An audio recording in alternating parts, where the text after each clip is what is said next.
It was almost 2:00 a.m.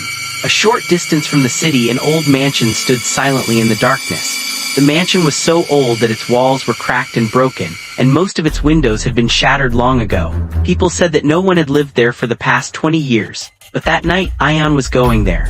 Ion was a small content creator who made videos about old and supposedly haunted places.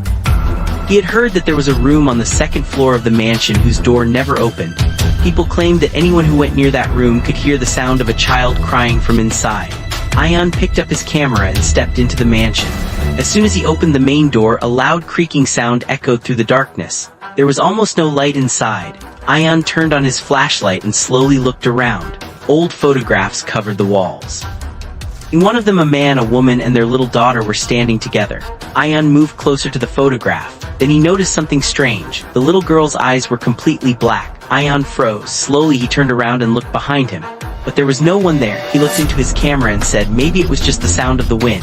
But then he heard the same sound again. This time the voice was perfectly clear. Ion, don't go upstairs.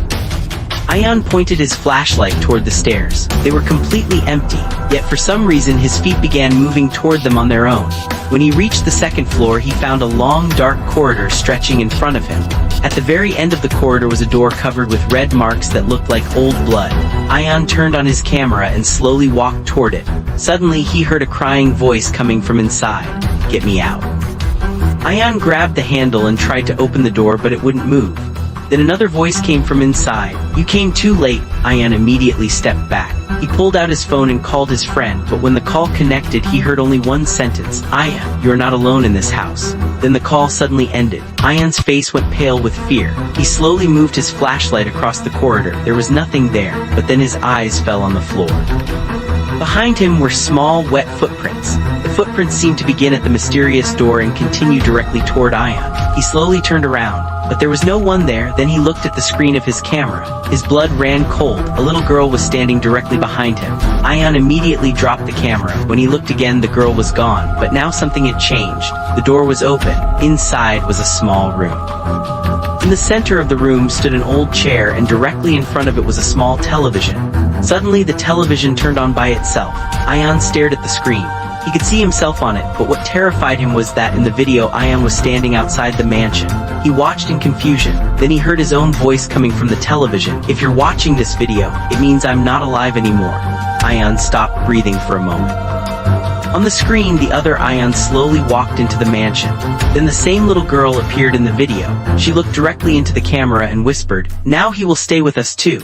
The television suddenly turned off. Ion desperately looked toward the exit, but there was no door anymore. Where the doorway had been, there was now only a solid wall. Ion began screaming with all his strength, but the entire mansion remained completely silent. The next morning, some people found Ion's camera lying outside the mansion. Ion was never found. The police checked the camera's recording. Only the final 10 seconds of footage remained. Ion was standing in front of the camera, and the same little girl was standing directly behind him. Slowly, the girl moved closer to the camera. She looked straight into the lens and whispered, "Who's next?" Then the camera suddenly turned off. And even today, people say that if someone passes by that abandoned mansion at exactly 2:00 a.m., they can still hear a child's voice coming from the last room on the second floor. Get me out.